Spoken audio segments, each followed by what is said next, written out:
Ya, terkait dengan kondisi pelayanan COVID-19 di Rumah Sakit Umum Pusat Sanglah, hari ini bisa saya sampaikan bahwa kita Rumah Sakit Sanglah saat ini memiliki 161 tempat tidur untuk isolasi COVID-19.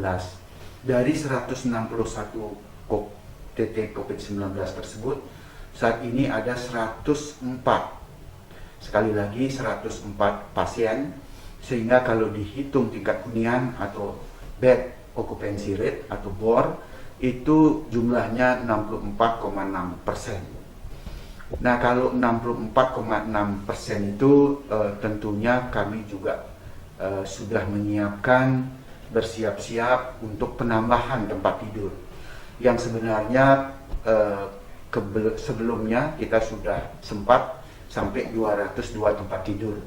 Karena adanya penurunan kasus, kita kurangi tempat tidur, dan mulai tanggal 17 Juni kemarin itu setiap harinya terjadi peningkatan kasus.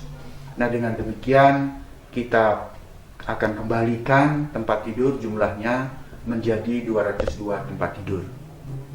Adapun tadi yang dari 161 tempat tidur hari ini yang masih kita miliki, yang tingkat huniannya 64,6% untuk pasien COVID-19, itu terdiri dari pasien-pasien yang kita rawat di ICU, yang membutuhkan perawatan di ICU, yang saat ini kita memiliki tempat tidur 99 tempat tidur, itu ada 64 pasien.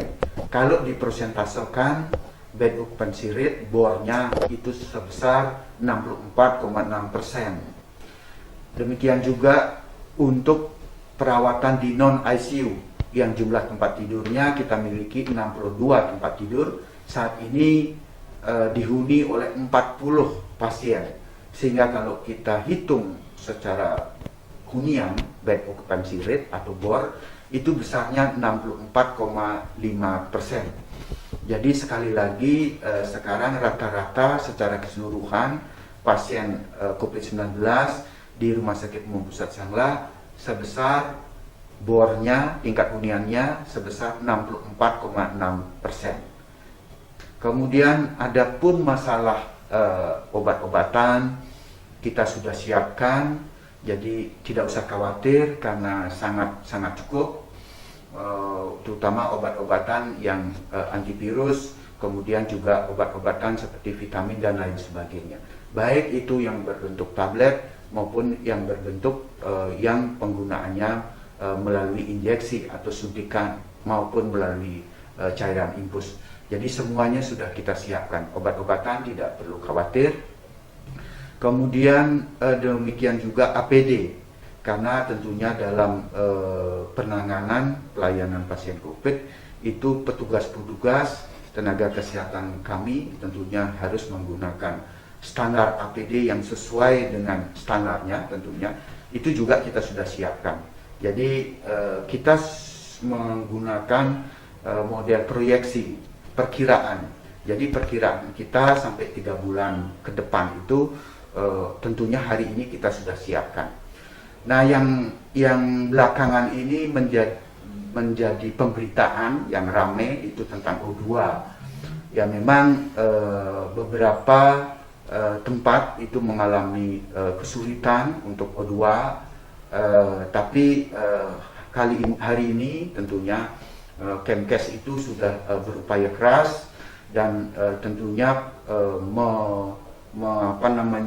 memonitor baik produksi maupun distribusi daripada O2, sehingga tentunya ini sudah bisa ditanggulangi. Nah, kita sejak awal sesuai dengan perkiraan persediaan dan sesuai dengan kebutuhan, dan tentunya juga sesuai dengan penggunaannya. Jadi tidak ada peningkatan yang signifikan dalam penggunaan O2 karena dari segi peningkatan pasien tentunya itu kita sudah ikuti dengan perencanaan persediaan O2. Kemudian kita monitor distribusinya, kita monitor produksinya, dan itu kita terus komunikasi dengan vendor, kita komunikasi dengan para petugas yang mendistribusikan, itu semuanya lancar. Sehingga tentunya sekali lagi untuk di Bali khususnya di Rumah Sakit Sanglah sampai saat ini persediaan O2 cukup.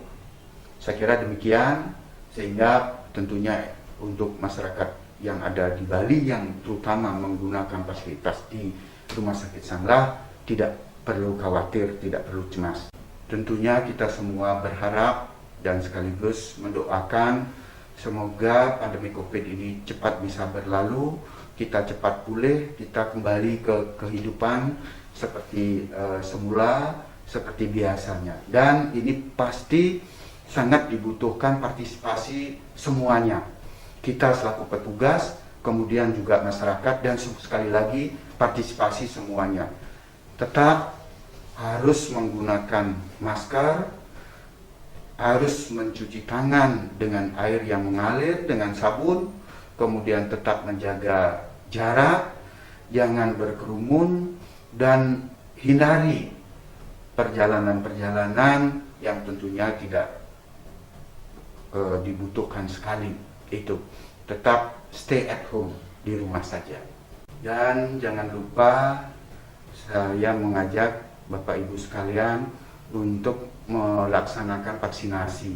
Bagi yang belum, kunjungi, datang ke tempat-tempat vaksinasi, dan juga Rumah Sakit Umum Pusat Sanglah menyediakan fasilitas untuk melakukan vaksinasi.